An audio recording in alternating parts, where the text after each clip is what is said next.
दोस्तों नमस्कार। आपके अपने चैनल घटना चक्र नॉलेज पर आप सभी लोगों का बहुत बहुत स्वागत है। उत्तर प्रदेश पुलिस री एग्ज़ाम की इस क्लास में, जिसमें हम जीव विज्ञान के मोस्ट इम्पॉर्टेंट 60 महत्वपूर्ण एमसीक्यू देखेंगे। तो चलते हैं इस प्रैक्टिस सेट नंबर 4 में देखेंगे प्रश्नों को और हल करेंगे। पहला प्रश्न दिया गया है, निम्नलिखित में से कौन सी ग्रंथि सेक्स हार्मोन का स्राव करती है? ए एड्रीनल ग्रंथि, बी थायराइड ग्रंथि, सी पीयूष या पिट्यूटरी ग्रंथि, डी तैल सेबेसियस ग्रंथि। 4 ऑप्शनों में से इसका राइट आंसर देखें तो हो जाएगा हमारा राइट आंसर ए एड्रीनल ग्रंथि। अगला प्रश्न, दुग्धजनक हार्मोन का स्राव कहाँ पर होता है? ए स्तन ग्रंथि, बी प्लेसेंटा, सी अंडाशय, डी पीयूष।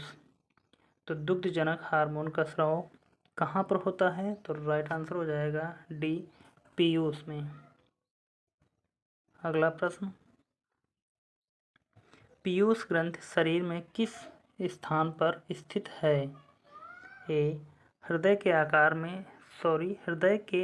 में, बी मस्तिष्क के आधार में, सी गर्दन में, डी उदर में।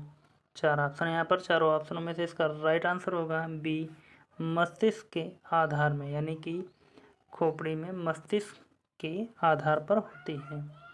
अगला प्रश्न,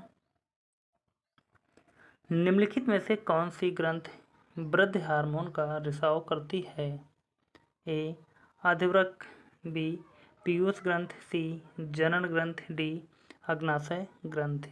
यहाँ पर पूछा जा रहा है कि कौन सी ग्रंथि वृद्धि हार्मोन का रिसाव करती है, तो इसका राइट आंसर हो जाएगा बी पीयूष ग्रंथि। अगला प्रश्न,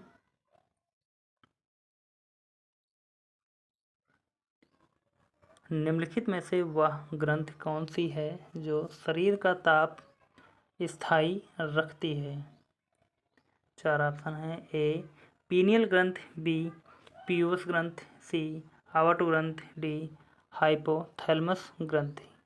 4 ऑप्शन है यहाँ पर, चारों ऑप्शनों में से इसका राइट आंसर हो जाएगा हमारा डी हाइपोथैलेमस ग्रंथि। अगला प्रश्न, मानव शरीर की कौन सी ग्रंथि पीयूष ग्रंथि से हार्मोन के रिसाव को नियंत्रित करती है? ए हाइपोथैलेमस ग्रंथि, बी थाइमस ग्रंथि, सी थायराइड ग्रंथि, डी एड्रीनल ग्रंथि। 4 ऑप्शन है यहाँ पर, चारों ऑप्शनों में से इसका राइट आंसर देखें तो हो जाएगा हमारा राइट आंसर हाइपोथैलेमस ग्रंथि। अगला प्रश्न, निम्न में से कौन सा दोनों बहिस्रावी ग्रंथि और अंतःस्रावी ग्रंथि के रूप में व्यवहार नहीं करता है? ए पीयूष ग्रंथि, बी अग्नाशय ग्रंथि, सी वृषण, डी अंडाशय। यहाँ पर बहिस्रावी ग्रंथि और अंतःस्रावी ग्रंथि के रूप में व्यवहार नहीं करता है, वह हो जाएगा पीयूष ग्रंथि। अगला प्रश्न, निम्न में से कौन सा दोनों बहिस्रावी ग्रंथि और अंतःस्रावी ग्रंथि के रूप में व्यवहार नहीं करता है? तो इसका यहाँ भी हमने यह रिपीट हो गया है प्रश्न। अगला प्रश्न दिया गया है, मानव शरीर की सबसे बड़ी मिश्रित ग्रंथि है? ए थाइमस, बी यकृत, सी अग्नाशय, डी प्लीहा। तो यहाँ पर इन चारों ऑप्शनों में से इसका राइट आंसर देखें कि सबसे बड़ी मिश्रित ग्रंथि जो है वह हो जाएगी अग्नाशय ग्रंथि। अगला प्रश्न, स्तनपायी में सबसे बड़ी ग्रंथि कौन सी होती है? ए कर्णपूर ग्रंथि, बी यकृत, सी अग्नाशय, डी प्लीहा। 4 ऑप्शन है यहाँ पर, चारों ऑप्शनों में से इसका राइट आंसर देखें तो हो जाएगा हमारा राइट आंसर बी यकृत। स्तनपायी में सबसे बड़ी ग्रंथि यकृत है। अगला प्रश्न, शरीर में सबसे बड़ी अंतःस्रावी ग्रंथि निम्न में से कौन सी है? ए आवट, बी परावट, सी अधिवृक्क, डी पीयूष। आवट यानी कि थायराइड ग्रंथ, परावट यानी कि पैराथायराइड ग्रंथ, अधिवृक्क मीन्स एड्रीनल ग्रंथ और पीयूष मीन्स पिट्यूटरी ग्रंथ। इन 4 ऑप्शनों में से इसका राइट आंसर देखें तो यहाँ पर हो जाएगा आवट। शरीर में सबसे बड़ी अंतःस्रावी ग्रंथ आवट ग्रंथ या थायराइड ग्रंथि है। अगला प्रश्न दिया गया है, निम्न में से कौन सी अंतःस्रावी ग्रंथ गर्दन में स्थित है? ए अग्नाशय, बी आवट, सी पीयूष, डी अधिवृक्क।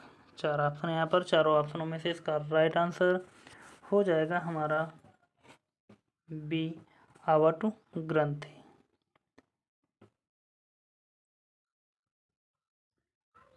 थायराइड ग्रंथ की सामान्यता बनाए रखने के लिए नमक में आयोडीन किस रूप में मिलाया जाता है? ए KI, बी KiO3। तो यहाँ पर इसका राइट आंसर हो जाएगा ए KI के रूप में। अगला प्रश्न,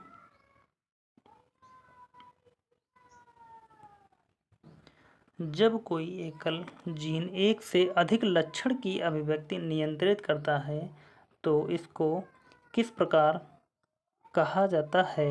ए परपोषित, बी स्वपोषित, सी अपरूपी, डी बहुप्रभावी। 4 ऑप्शन, चारों ऑप्शनों में से इसका राइट आंसर हो जाएगा डी बहुप्रभावी। अगला प्रश्न,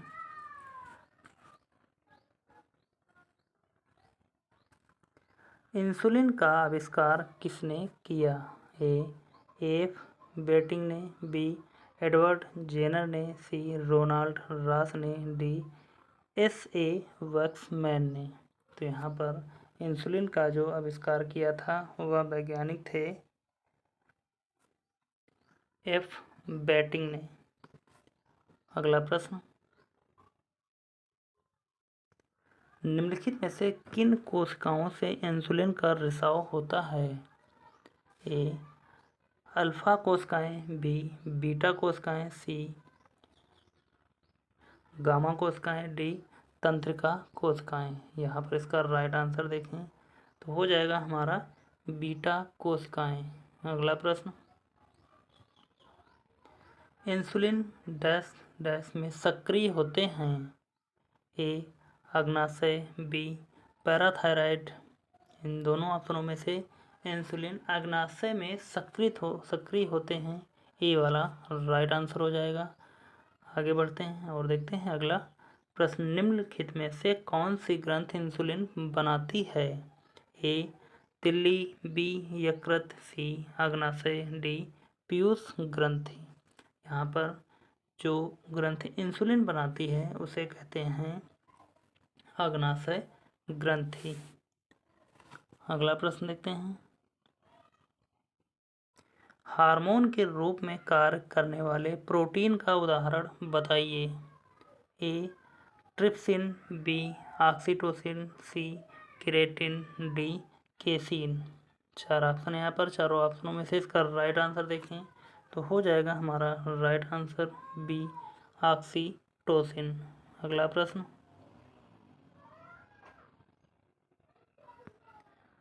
जानवरों की एक जाति द्वारा उसी जाति के अन्य सदस्यों को आकर्षित करने के लिए मोचित किए जाने वाले रासायनिक द्रव्य हैं?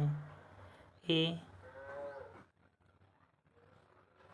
हार्मोन, बी न्यूक्लिक अम्ल, सी फेरोमोन, डी स्टेरॉयड। 4 ऑप्शन, चारों ऑप्शनों में से इसका राइट आंसर हो जाएगा हमारा सी फेरोमोन।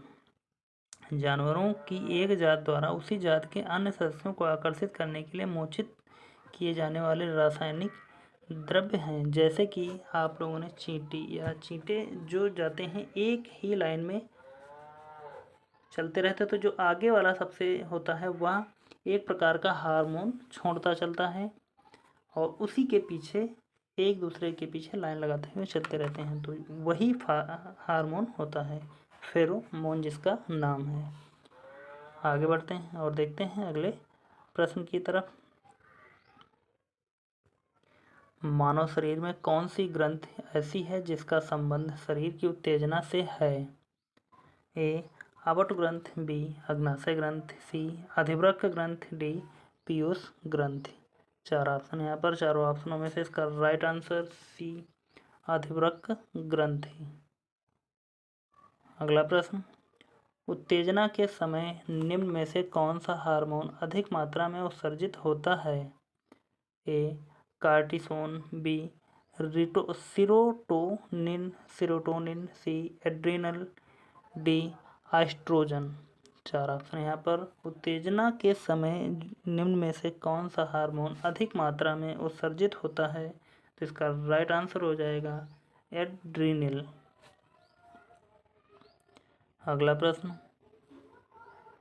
निम्न में से किस हार्मोन को आपातकालीन हार्मोन कहते हैं? ए एड्रेनलिन, बी थायरॉक्सिन, सी वेसोप्रेसिन, डी इंसुलिन। तो यहाँ पर हार्मोन को आपातकालीन हार्मोन कहते हैं ए वाला राइट आंसर। इसी हार्मोन को फियर एंड फ्लाई हार्मोन भी कहते हैं।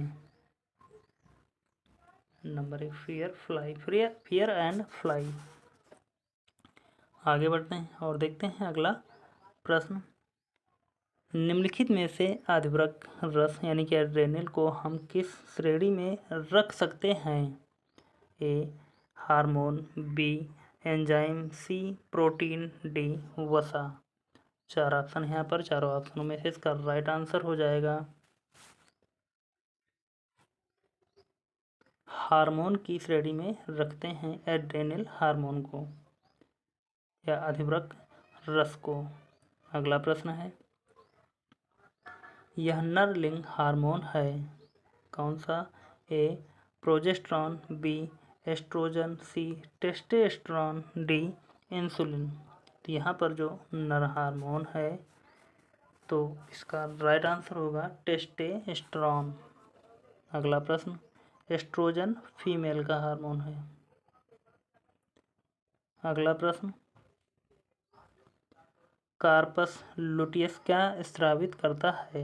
ए प्रोजेस्टेरॉन, बी टेस्टोस्टेरोन, सी एस्ट्रोजन, डी रुधिर वर्णिका यानी कि हीमोग्लोबिन। तो यहाँ पर कार्पस लुटियस क्या स्रावित करता है? तो इसका राइट आंसर हो जाएगा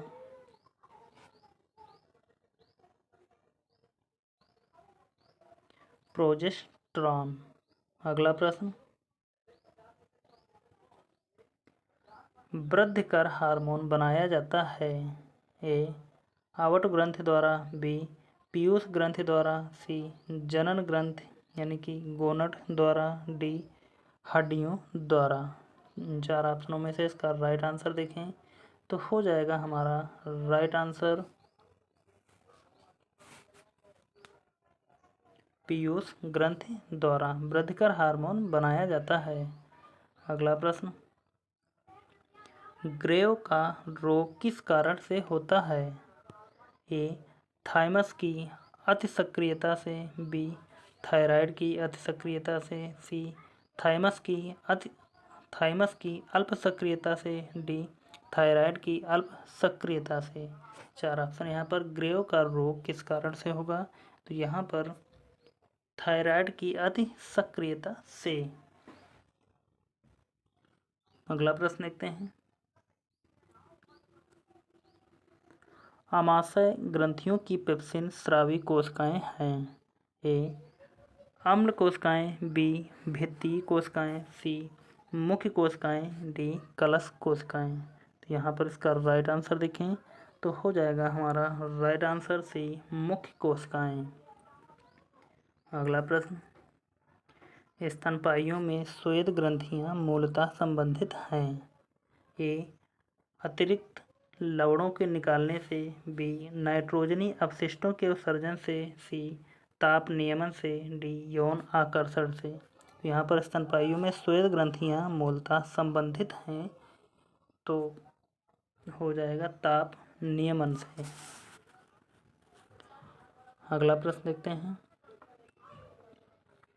आदमी के कंठ के किस भाग को अवट या उद्धर्ध एडम्स एप्पल कहा जाता है?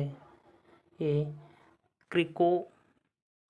क्रिकोइड उपास्थि, बी कंठ, सी श्वसनी, डी थायराइड उपास्थि। 4 ऑप्शन यहाँ पर, चारों ऑप्शनों में से इसका राइट आंसर हो जाएगा डी थायराइड उपास्थि। अगला प्रश्न,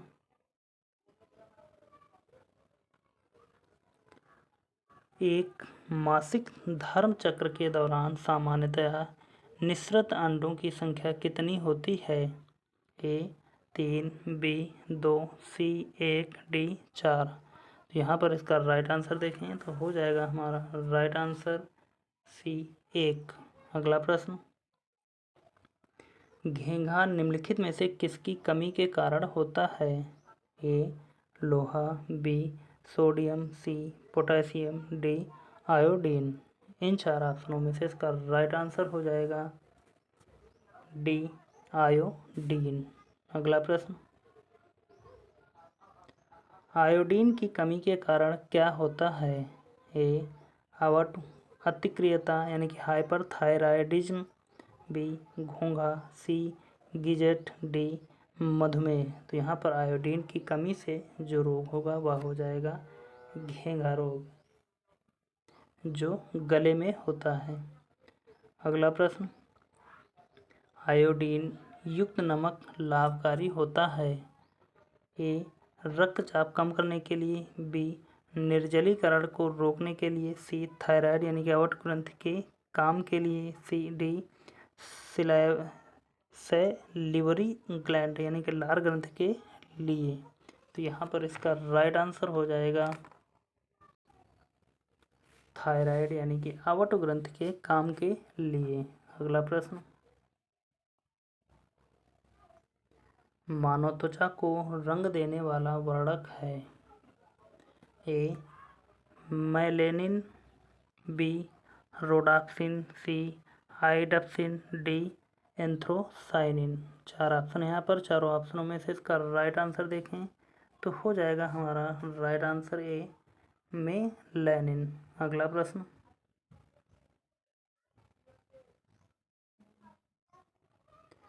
एसीटी हार्मोन स्रावित होता है?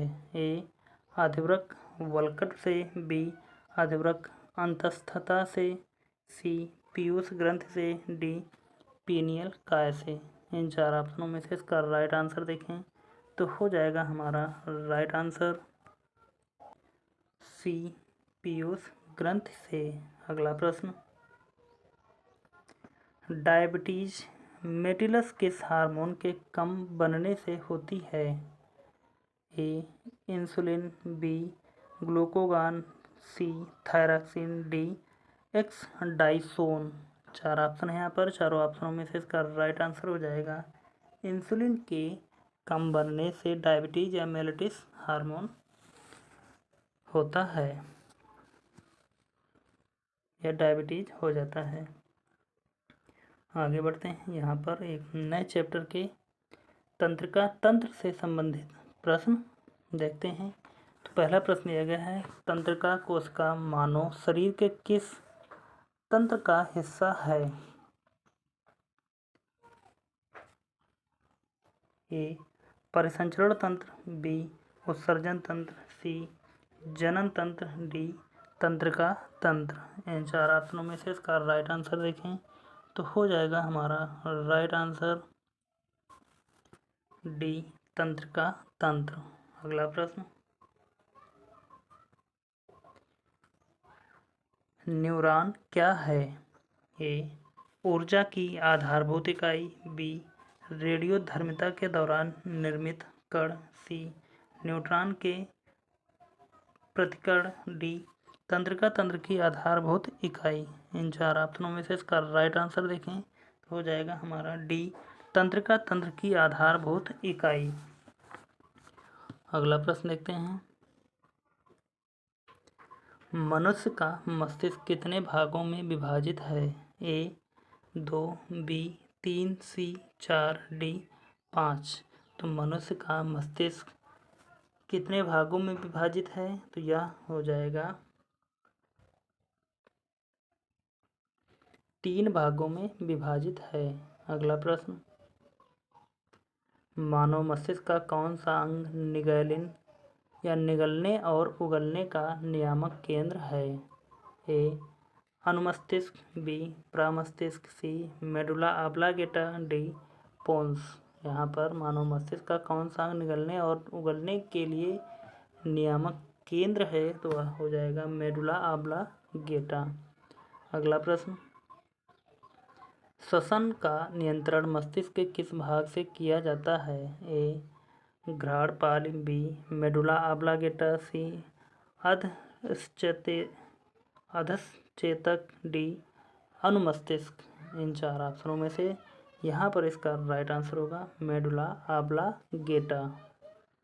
अगला प्रश्न, जन्म के बाद मानव के किस ऊतक में कोई कोशिका विभाजन नहीं होता? ए कंकाल, बी तंत्रिका तंत्र, सी संयोजी, डी जनन। तो यहाँ पर जन्म के बाद में मानव के किस ऊतक में कोशिका विभाजन नहीं होता है? तो यहाँ पर इसका राइट आंसर हो जाएगा तंत्रिका तंत्र में। अगला प्रश्न, चेतन सजीव, चेतन यानी कि सजीव जीव का मूल अभिलक्षण निम्नलिखित में से क्या है? ए श्वास लेने की क्षमता, बी प्रजनन की क्षमता, सी संचालन की क्षमता, डी खाने की क्षमता। तो चेतन जीव का मूल अभिलक्षण श्वास लेने की क्षमता से संबंधित है। अगला प्रश्न, श्वसन कैसी प्रक्रिया मानी जाती है? ए संश्लेषणात्मक प्रक्रिया, बी अपचयी प्रक्रिया, सी आरोही प्रक्रिया, डी तनुकरण प्रक्रिया। इन चार ऑप्शनों में से इसका राइट आंसर देखें तो हो जाएगा हमारा राइट आंसर बी अपचयी प्रक्रिया। अगला प्रश्न, श्वसन है ए ऑक्सीकरण, बी अपचयन, सी जल अपघटन, डी एनीमीकरण। तो श्वसन यहाँ पर इन चारों ऑप्शनों में से देखा जाए ऑक्सीकरण या अपचयन में से यह दोनों यानी कि सांस लेना और सांस को छोड़ना, यह दोनों प्रक्रिया एक साथ में होती हैं, इसलिए हम किसी एक ऑप्शन को नहीं चूज कर सकते हैं क्योंकि यहाँ पर एक ऑप्शन कोई नहीं है, गलत हो जाएगा। आगे बढ़ते हैं, मानव शरीर में सबसे लंबी कोशिका कौन सी है? ए पेशी कोशिका, बी रक्त कोशिका, सी अस्थि कोशिका, डी तंत्रिका कोशिका। तो मानव शरीर में सबसे लंबी कोशिका जो है वह हो जाएगी तंत्रिका कोशिका। अगला प्रश्न, सबसे अधिक अपवर्तनांक वाला आँख का अंग है? ए कॉर्निया, बी एक्विस ह्यूमर, सी लेंस, डी काचाभ द्रव यानी कि विट्रियम ह्यूमर। इन चार ऑप्शनों में से इसका राइट आंसर हो जाएगा हमारा लेंस। अगला प्रश्न, एक आदमी 10 मीटर की दूरी साफ नहीं देख पाता, वह किस रोग से ग्रसित है? ए दूरदृष्टि, बी निकट दृष्टि यानी कि मायोपिया, सी मोतियाबिंद, डी दीर्घ दृष्टि हाइपरमेट्रोपिया। इन चार ऑप्शनों में से इसका राइट आंसर हो जाएगा हमारा निकट दृष्टि दोष यानी कि मायोपिया। अगला प्रश्न, मानव की आँख में निकट दृष्टि दोष को ठीक किया जा सकता है किससे? ए सही उत्तल लेंस का प्रयोग करके, बी सही अवतल लेंस का प्रयोग करके, सी सही सिलेंडरी लेंस का प्रयोग करके, डी सही द्विफोकसी लेंस का प्रयोग करके। चार ऑप्शनों में से इसका राइट आंसर हो जाएगा हमारा डी सही द्विफोकसी लेंस का प्रयोग करके। अगला प्रश्न, निकट दृष्टि मायोपिया रोग का संबंध किससे है? ए फेफड़े, बी मस्तिष्क, सी कान, डी आँख। तो मायोपिया रोग का संबंध हो जाएगा आँख से। अगला प्रश्न, ट्रैकोमा बीमारी निम्नलिखित में से किस अंग से संबंधित है? ए नाक, बी कान, सी दांत, डी आँख। तो यहाँ पर ट्रैकोमा नामक बीमारी जो है आँख से संबंधित है। अगला प्रश्न, वृद्ध का केंद्र स्थित है। ए प्रमस्तिष्क में, बी अनुमस्तिष्क में, सी मेडुला में, डी थैलेमस में। इन 4 ऑप्शनों में से इसका राइट आंसर हो जाएगा प्रमस्तिष्क में बुद्ध का केंद्र स्थित है। अगला प्रश्न देखते हैं, मुख्यतया इसकी उपस्थिति के कारण मानव शरीर उच्च वायुमंडलीय दाब के अंतर्गत भी बिना कुचला रहता है। ए दृढ़ इच्छाशक्ति, बी दृढ़ पेशी विन्यास, सी मजबूती कंकाली प्रणाली, डी कोशिकाओं में तरल।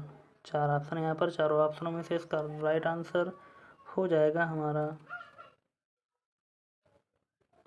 दृढ़ पेशी विन्यास। अगला प्रश्न,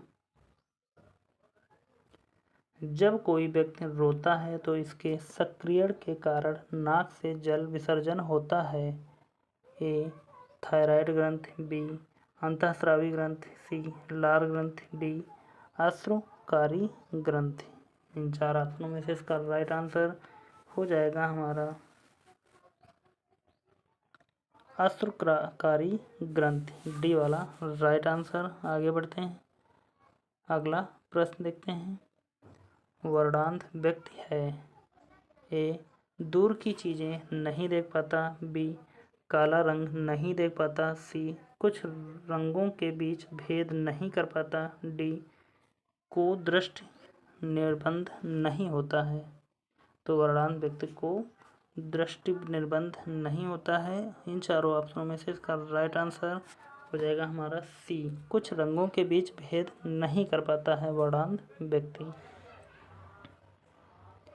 अगला प्रश्न है, जैकबसन अंग निम्नलिखित में से किसके साथ संबंध है। ए देखना, बी सुनना, सी सूंघना, डी चबाना। तो यहाँ पर जैकबसन अंग जिसके साथ संबंधित है वह हो जाएगा सूंघने से। अगला प्रश्न, ईईजी का प्रयोग किसकी गतिविधि दर्ज करने के लिए किया जाता है।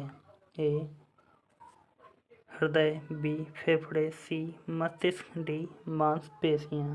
तो यहाँ पर इसका राइट आंसर ईईजी का प्रयोग मस्तिष्क की गतिविधि को दर्ज करने के लिए किया जाता है। और उसी प्रकार ईसीजी का प्रयोग हृदय की यानी कि हार्ट की धड़कन को दर्ज करने के लिए किया जाता है। तो यहाँ पर आज के हमने 60 महत्वपूर्ण प्रश्नों पर चर्चा की। उम्मीद करता हूँ कि आप सभी लोगों को यह क्लास पसंद आई होगी और आपको यह कैसी लगी है आप हमें कमेंट के माध्यम से ज़रूर बताना। और यदि सेशन अच्छा लगा तो प्लीज़ सभी लोग एक बार सेशन को लाइक करना और अपने यार दोस्तों तक शेयर ज़रूर करना। तो चलते हैं, मिलेंगे अगली क्लास में, तब तक के लिए धन्यवाद। जय हिंद, आपका समय शुभ हो।